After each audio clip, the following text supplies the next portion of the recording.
উত্তরবঙ্গের প্রত্যেকটা ঘরে কোনোদিন যদি সবজি তরকারি না থাকে, এই আলুর ঘাটিটা কিন্তু তারা সবসময় করে নেয়।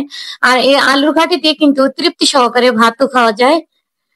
এখানে আমি কিছু নতুন আলু নিয়েছি, একটা বাটনার মধ্যে দিয়ে খোসাটা কিন্তু খুব সহজেই ছাড়িয়ে নিলাম। এখন আমি ধুয়ে পরিষ্কার করে নিচ্ছি, খুব সহজভাবে আপনাদের দেখিয়ে দিব। এইভাবে আলুর ঘাটিকে যদি রান্না করেন একবার, যে কেউ কিন্তু আঙুল চেটে পুটে খেয়ে নেবে। আলুগুলো আমি দুই ভাগ করে নিলাম, তাতে একটু তাড়াতাড়ি সিদ্ধ হবে। এখানে প্রেসার কুকার নিয়েছি, আর প্রেসার কুকারে আলুটা সিদ্ধ করে নেবো, যেহেতু হাতে কম সময়।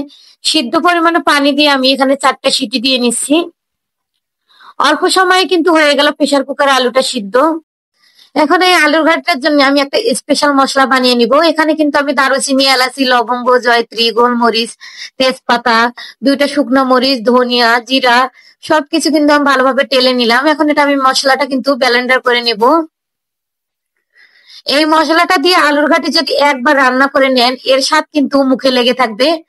আলুগুলো আমি গরম গরম অবস্থায় কিন্তু ম্যাশারের সাহায্যে একটু আধা ভাঙ্গা করে নিয়েছি। একটা আমি প্যানের মধ্যে আবারও দিয়ে দিচ্ছি এখানে পেঁয়াজ, রান্নার তেল দিয়ে আমি পেঁয়াজটা বেরেস্তা করে উঠিয়ে নিলাম। এখন এখানে কিছু আমি গরুর মাংস নিয়েছি, ছোট ছোট টুকরো করে দিয়ে দিচ্ছে পেঁয়াজ, দিয়ে দিচ্ছে এখানে পরিমাণ মতো আদা রসুন বাটা, স্বাদ মতো লবণ, হলুদের গুঁড়ো পরিমাণ মতো, লাল মরিচের গুঁড়ো টেস্ট অনুযায়ী, ভাজা জিরা গুঁড়া 1 চা চামচ, ধনিয়া গুঁড়া অল্প পরিমাণে দিয়েছি। এখন মাংসটা কিন্তু আমি ভালোভাবে কষিয়ে নিলাম মশলার সঙ্গে। কষানোর পরে এখানে কিছু আমি গরম পানি অ্যাড করে দিলাম। মাংসের টুকরোগুলো কিন্তু আমি ছোট ছোট করে নিয়েছি, তাতে কিন্তু তাড়াতাড়ি সিদ্ধ হয়ে যাবে। মাংসটা যখনই সিদ্ধ হয়ে গেছে, এখন আমি এখানে সেই ম্যাশারের সাহায্যে যে আলুগুলো ম্যাশ করে রেখেছিলাম, সেই আলুগুলো দিয়ে নিলাম। আলুগুলো দেওয়ার পরে এখানে কিন্তু অনেকটা সময় আমি ভালোভাবে কষিয়ে নিয়েছি। কষানোর পরে যে মশলাটা, স্পেশাল মশলাটা বানিয়ে নিয়েছিলাম, সেই স্পেশাল মশলাটা কিন্তু দিয়ে নিলাম। আবারও কিন্তু আমি আলুর ঘাটিটা খুব ভালোভাবে কষিয়ে নিচ্ছি। আর যেহেতু আধা ভাঙ্গা করে নিয়েছি, এখানে আমি কিছু গরম পানি অ্যাড করে দিয়ে নিলাম। এইভাবে যদি একবার আলুর ঘাটি রান্না করে নেন, কোনো তরকারি, অন্য কোনো তরকারি কিন্তু আর প্রয়োজনে হবে না।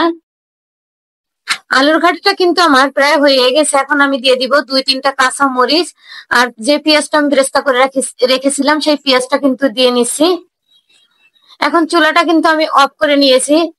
এটা পরিবেশন করে আপনাদের দেখিয়ে দিচ্ছি, দেখুন কতটা লোভনীয় হয়েছে। এক তরকারিতে কিন্তু তৃপ্তি সহকারে ভাত খাওয়া যাবে, আর যে কাউকে খাওয়ালে কিন্তু এটা প্রশংসাও করবে।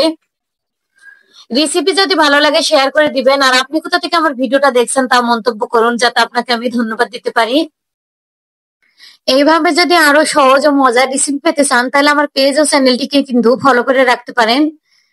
দেখুন কতটা লোভনীয় হয়েছে। এটা যদি ভাতের প্লেটে থাকে, অন্য কোনো তরকারি কিন্তু একদমই প্রয়োজন হবে না। আশা করছি আজকের এই রেসিপিটা আপনাদের কাছে ভালো লেগেছে। সবাই ভালো থাকবেন, সুস্থ থাকবেন। আজকের মতো এ পর্যন্ত। আল্লাহ হাফেজ।